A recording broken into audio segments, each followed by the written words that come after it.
adlaw ka natong tanan. Ako si Christian, ang inyong host, ug welcome sa unang vlog sa Wega Farm. Una sa tanan, kining giatopan na nga nakahalo blocks kay tangkal ni siya sa baboy sa una. Giatopan ni na ubotro kay himuong brooding area sa mga bag-ong mga napisong itlog sa incubator.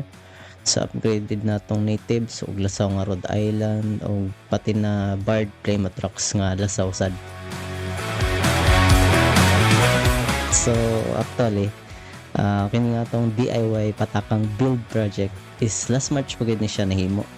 Kaso karon pa lang na siya na lugaran og edit og upload.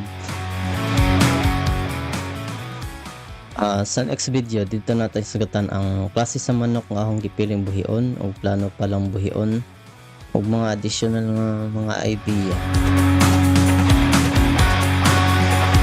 So padayon na sa pagtan-aw guys ug salamat sa inyong pagtambay.